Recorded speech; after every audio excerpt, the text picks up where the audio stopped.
All right, our next presenter is Jeff Van Dyke from Akamai, who's going to talk about Multicast-Assisted ABR, which is super cool. Good afternoon. Okay, I'll stay close to the microphone as instructed. So hi, I'm Jeff Van Dyke from Akamai, and we're going to talk about maybe the longest titled presentation of the day, but hopefully it'll be worth it. So agenda. So why do we need to push present? That would help. That's better. So why do we care about multicast-assisted ABR at all? Because as you'll see, it's complicated.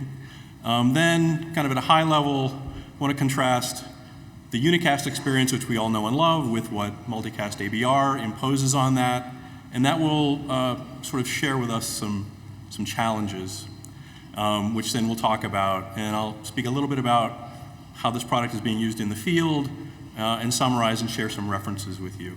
A tidbit, so Akamai is well known for its global platform media delivery, web performance, and security. It's probably less well known for a smaller group called Carrier, which historically I've been a part of, that actually creates licensed products for carriers. And to a large extent, this presentation is based on that, but not completely. Okay, so we sort of all know we're in this industry. The growth in video consumption is just dramatically increasing. So here's a platform example. Akamai just set a new record for the maximum number of concurrent viewers for a single sporting event. It was 25.3 million people. Last year, the record was 10-ish. So depending on the event, it's growing at 80 to 100% a year. As we heard this morning, despite the excellent advances in video coding, because resolutions are going up, we're greedy, we want to see pretty stuff. The bit rates are increasing, right? So each of these individual unicast streams costs more. One of the other things we see, both on the platform and with our carrier customers, is that not only is sort of the average network bandwidth increasing, but the peaks are increasing faster as well, right? So what does that mean? That means it's much, much harder to reach some economically sensible network deployment if you're a carrier or a CDN provider, because now you might have to deal with a peak that's 10x, but only happens during a month where you've got a particular sporting event. And the rest of the year, you don't really need that capacity. And clearly, when you have these large events, you run into issues of quality, not just for the people who are watching the event, but if the networks are so clogged, everyone else also pays the price, right? So by having more efficient delivery methods, we can sort of increase the quality of experience for everyone. The other factor here is that we see carriers spending a lot of money modernizing their infrastructures.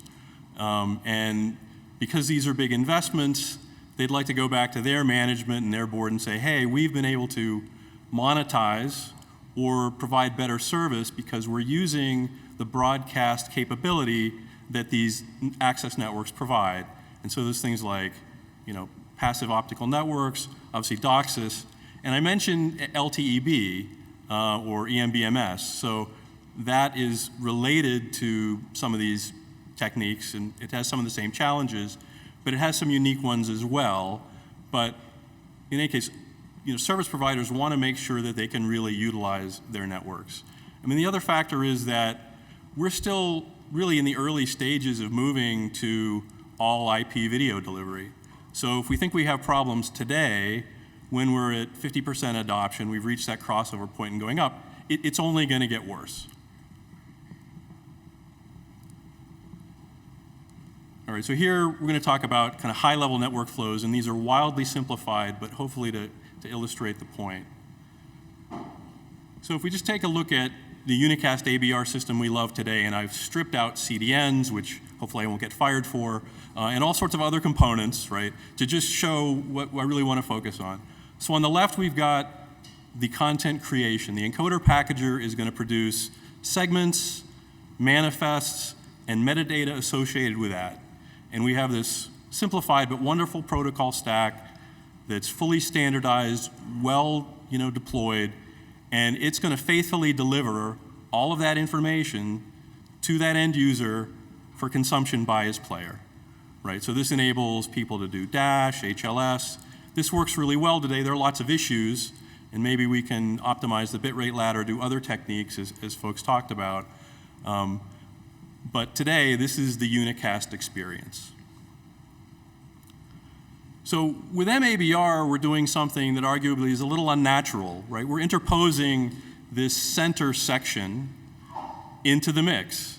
So we still have the manifests and segments and metadata on the left that need to get to the right, but now we're going to put something which is not built on that same protocol stack for the Unicast experience. It has actually lots of different characteristics, but somehow we have to, through the combination of, we'll call an MABR server, its job is to act as kind of an Uber client. It's going to consume the manifests, consume the segments, transform them as needed, again, to make sure this experience works, transport them over UDP and some MABR protocol. That's all going to be received on the right-hand side by what's commonly called an MABR gateway. It's going to essentially put Humpty Dumpty back together again, reconstitute those segments, metadata, and manifests, and present them to the player in a way that, if it's not completely faithful to the original, you can't do a bit-by-bit comparison of what goes in and what goes out, perhaps at least on the manifests, the player doesn't know about it, and the experience and the semantics that are expected by the user are preserved. So let's sort of look at this from a column comparison perspective. So with Unicast, we get to write on top of TCP, which provides lots of great facilities. We have sessions. So the server, with a session-oriented model, can infer some useful statistics about the quality of that session to the user. It knows about loss or errors, and overall sort of bandwidth, how much it can push down that pipe. We've got flow and congestion control built in. Nobody has to worry about that. It's taken care of for us. Same with reliable delivery. Those segments are going to get there. And if they don't, we've got this other layer in the MABR protocol where we're downshift. So if there are problems in the network that can't be handled by TCP, we know what to do. On the MABR side, we're using multicast UDP. Right? We don't have any session per user. We have no idea what's going on with each individual person. There's no flow and congestion control built in, and there's no reliable delivery. So it's up to the MABR protocol layer, which we showed, to provide reliable delivery. Normally that's done through forward error correction and Unicast, or a combination of those two. If you want to use HTTPS, TLS, you also get data integrity and privacy. Well, this is a multicast system, so privacy on a per-user basis isn't really something we can achieve, but the MABR protocol can and has to provide the data integrity. And then I mentioned that ABR is all about adaptive. If the network conditions change, I'm on my mobile phone, I move into a different area, the cell service isn't as good, I can downshift and still get a good experience for the video. Well, MABR systems generally don't publish the entire bitrate ladder. You usually do what's most popular or the highest bitrate. So switching isn't something that we necessarily want to encourage. I would highlight that one of the things about Multicast-Assisted ABR that's different and I think an improvement over legacy multicast is that you usually can always fall back to Unicast, so that if there's a stutter or some other problem, you do have that fallback. But again, if you want to keep the highest level of efficiency in your network, which is why we're using multicast, then you really would prefer that the player doesn't switch unless it needs to.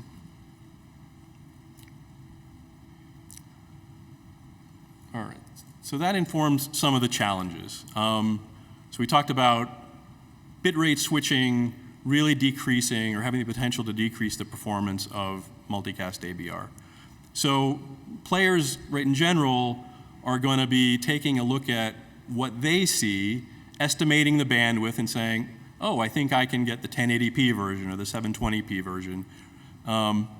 So it's up to the MABR system to provide the right hints to the player so that it selects the bit rate that it has available. Now, you saw kind of in the architecture, the MABR gateway is located on the same physical system as the player.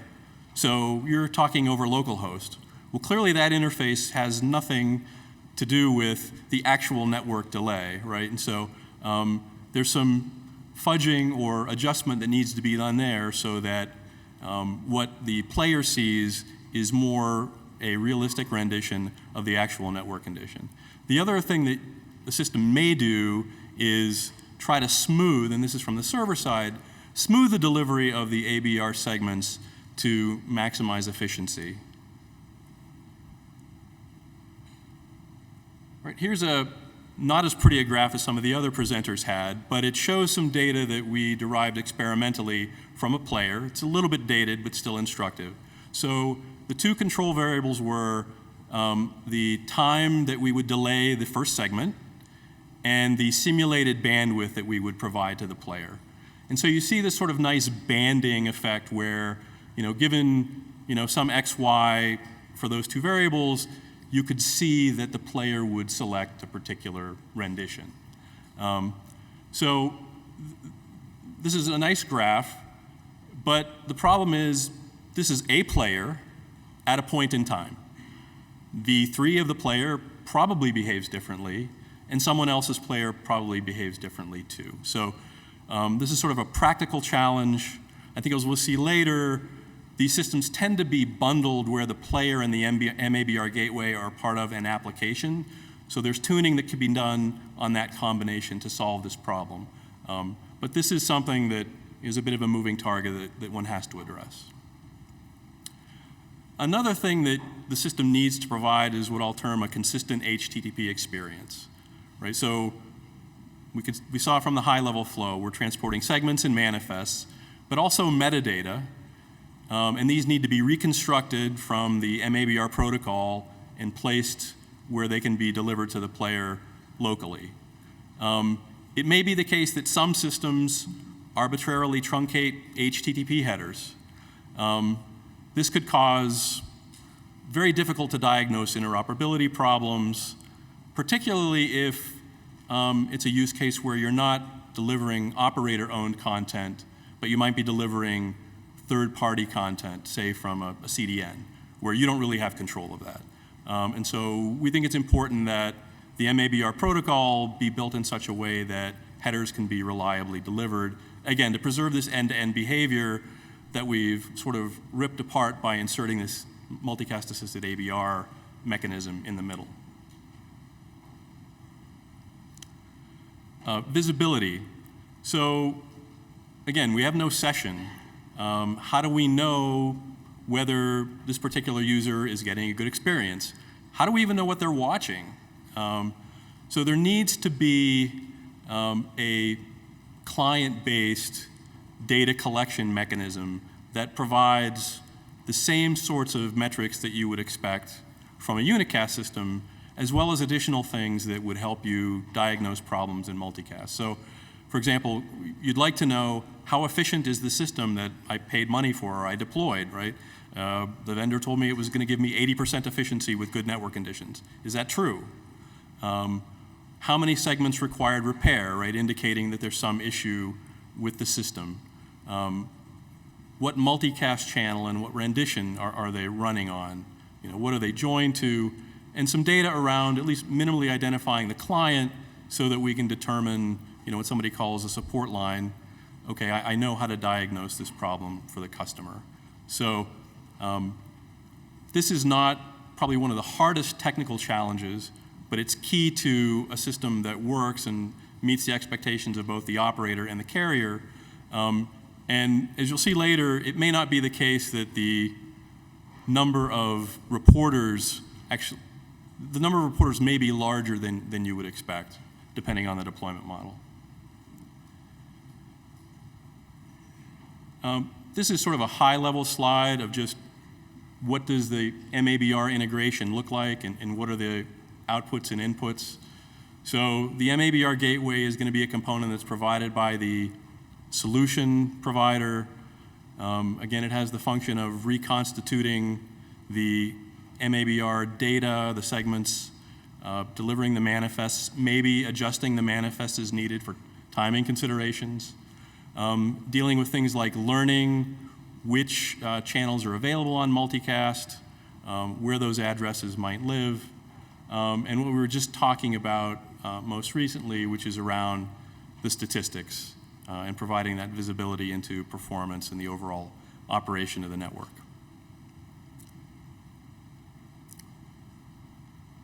So one of the sort of practical problems that we've seen is this issue about how do we get across portions of the network that really don't currently support multicast. So some of the legacy multicast systems, well, they didn't necessarily require end-to-end multicast. They were built that way. They were often separate networks from the Unicast network with their own quality of service parameters, completely separate. So one of the nice things about MABR is it's really this hybrid, right? So as you saw, the MABR server is a unicast beast on the upward side, right? So your network can be unicast up to the point where you deploy the MABR servers. Often, the best place to put them is sort of at the edge of the access network, which is where we're seeing the multicast portions of the network being built out. And that solves a lot of problem in terms of trying to re-engineer your backhaul and core. But there certainly are cases where, for whatever reason, an operator might say it makes more sense to centralize these, or it may be the case, and this is sort of more of the CDN delivery case, where the multicast source doesn't even start doesn't start in your network. It's coming from a third party, and clearly you're not going to, be able to create that. So how does that work? And the good news is that there's been great work in standardization in terms of multicast tunneling protocols, particularly for the network case. AMT, or automatic multicast tunneling, is really quite a workable solution. And so this diagram just sort of shows you, what that looks like. So you have the multicast server. As I said, everything to the left of that is straight unicast, so it requires no changes to your network. But for whatever reason, in this case on the backhaul network, we don't support native multicast, but it's more optimal to put those servers at that level. And so one can install what's called an AMT Relay next to the multicast server, and then an AMT gateway at the edge of the access network, and effectively tunnel over unicast this traffic so that you don't need to do that extra network engineering. And this has worked rather well in practice.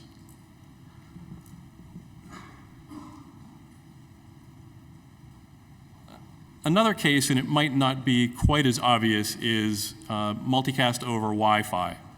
So oftentimes, MABR systems, the gateway will be integrated into sort of the set-top box or home gateway.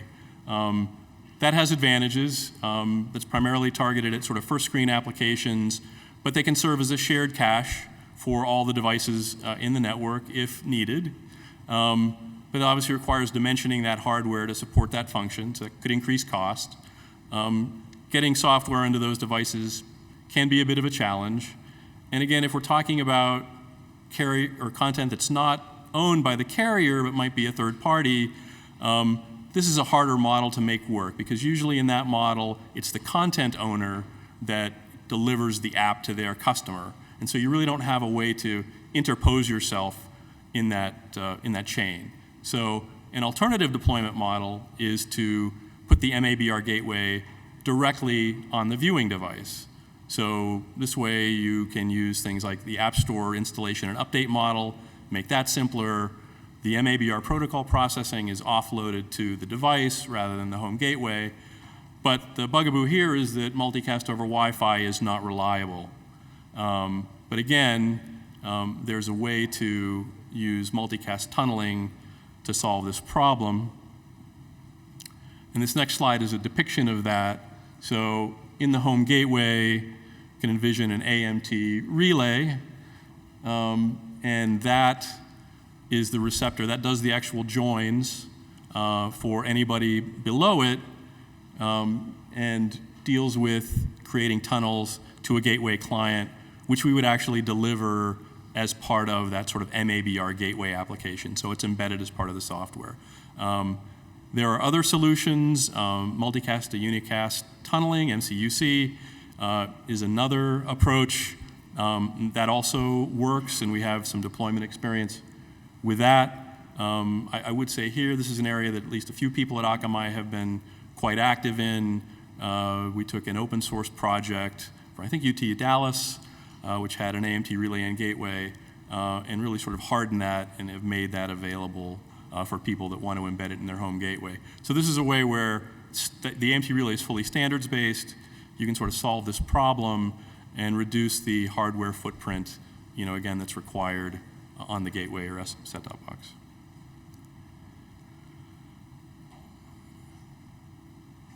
Okay, just a little bit about how this is being used in the field and what our experience is. And there's not a lot here because I can't say a lot about what our customers are doing with our products. But I highlighted this case around dealing with peak sporting events. And at least personally, I think that's a great use case for this. I mean, MABR is not without trade-offs. I mean, Ian was up here talking about Quick, which is awesome, and for the most part, fully encrypted all the time. Well, you're not going to be able to do end-to-end encryption on MABR, right? You just can't. That's one of the trade-offs. So perhaps this is a situational technology, but again, one that, because of the way video growth is going and just these crazy peak events, we feel is quite useful. But most of the people we're seeing today are using this as IPTV service. That does include sports channels, which could be very popular in their local markets, where they're either obsoleting legacy multicast or pure unicast delivery. And again, as I mentioned earlier in the presentation, these upgrades are usually part of, let's say internationally, going to some passive optical network architecture in their access networks. Historically, one of the big challenges with multicast ABR has been around hand wave latency, again, because one of the things it ought to be used for is sporting events, and that's where we're most sensitive to hand wave latency. So through sort of tuning on our side and on the encoder packager, without making any unfounded assumptions about network quality, we can achieve hand wave latency that's sort of on par with systems today. That is, what we're replacing. Now, the good news is that, we've heard a lot about ultra-low latency CMAF or CMAF chunking, right? So that gives us the opportunity to decouple the hand wave latency from the segment size. It also has some other potential benefits. So I've heard people say, gee, I know that when I'm delivering live events, I need to generate 2 seconds out of my 2 second segments out of my packager, but when I'm delivering VOD, I want to have 6 second segments. And so here's a case where we could have the packager generate 6 second segments and use chunking, and no one would be the wiser. We wouldn't impact hand wave latency. So it would increase the efficiency of the CDN, we would decrease the costs of producing the content, and we'd also at the same time reduce hand wave latency. So that's a huge win, and clearly something that we're working on. If you've ever listened to Will, you know we're working on it. And just here's an example of, again, how people are really deploying this. So one of the things I want to highlight is that if you look at that line that's between the backhaul and access networks, you'll see a multicast server that is co-located with a CDN cache. In our view, this is the best way to have these systems cooperate. And again, that's why I think MABR has some advantages. So what happens is that the MABR gateway, which is on the server, or the MABR server, is actually pulling segments and manifests from the CDN. So their cache there, if one of your users who's on the multicast stream does a rewind operation, which obviously gets them off multicast, then they get directed to the local CDN cache, which has that segment already. So it's right where it needs to be. We don't need to have a cache miss go further up the food chain. We can serve it quickly right there. So I think they're very synergistic in that way, and that's sort of a benefit of saying we're going to have a single ABR-oriented workflow for both the multicast and unicast distribution.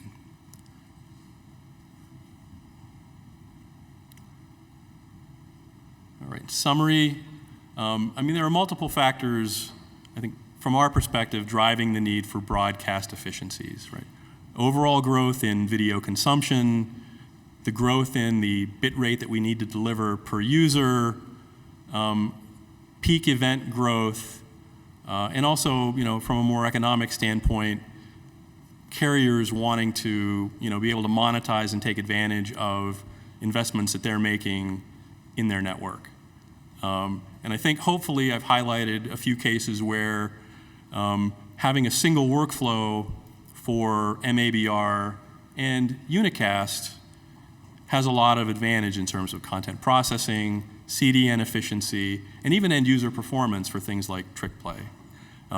But it is challenging. I think there's been a lot of good work done in this area. We have workable systems that are in the field. There are problems that we still need to solve. But again, I think this is an area where we do need a solution that works, or we're going to end up having to dimension networks that are far larger than we want to afford, and we're going to be negatively impacting the growth of video and our end user experiences. I do have, for homework after the conference, if you want, reference to the AMT document. Also a draft that one of my colleagues at Akamai has been working on, which is about how to solve that problem of finding relays. And again, that's sort of particularly germane to multicast sources that might not be within an operator network, and also some other work there. So with that, thank you for your attention, and I guess it's time for questions. Do we have any questions?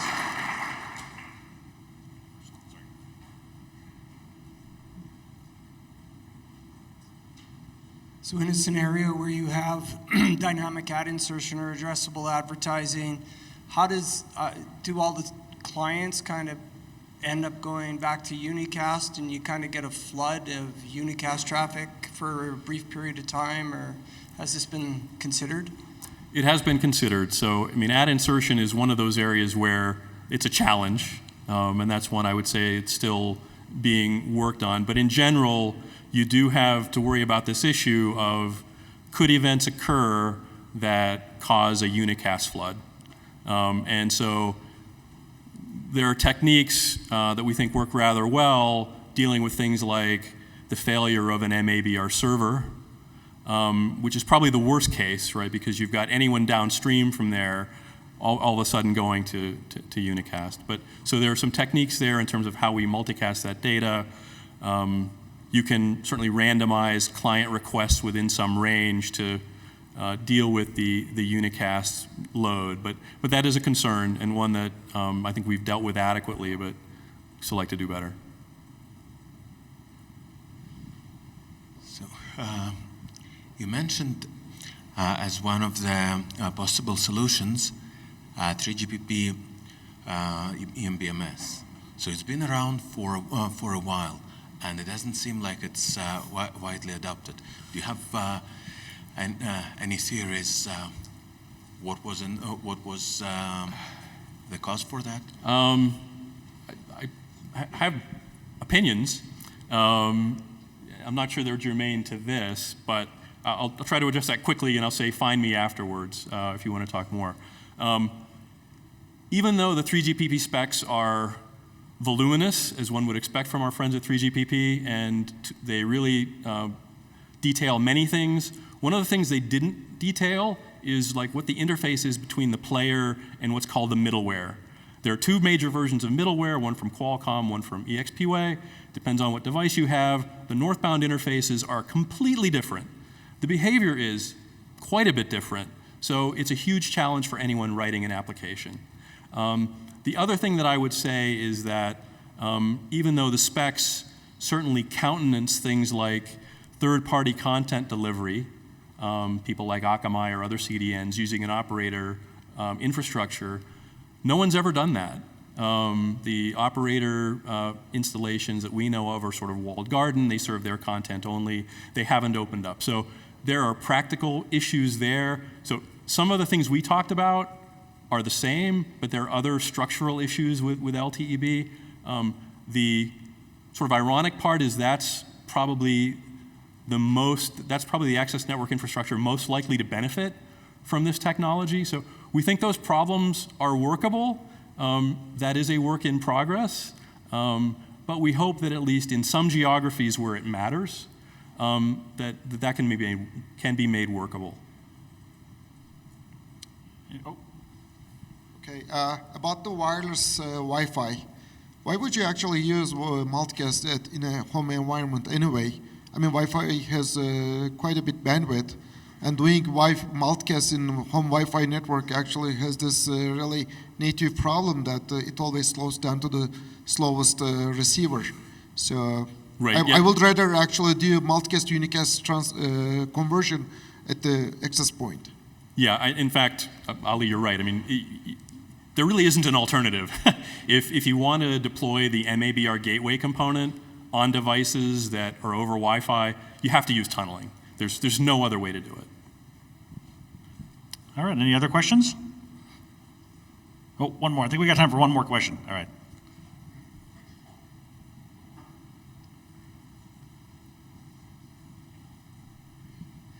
Just really quickly going back to the operator walled garden thing, sports is moving off of traditional cable operators as they go OTT, as they go off. Is there a path forward? Do you see a path forward to allowing third parties to use MABR as it's deployed in operator networks? So I would say certain customers of ours would like to see that happen. You know, we're not there yet, but they recognize there are benefits for them. You know, in terms of network efficiency. They don't want to build out for those unicast peaks. Either if they've invested in building this infrastructure for their own content, then I think they want to share it. I mean, there's a lot of work to be done there, but certainly some people who are going to be owning this infrastructure are thinking that way. Thank you very much. Fantastic. Thanks, guys.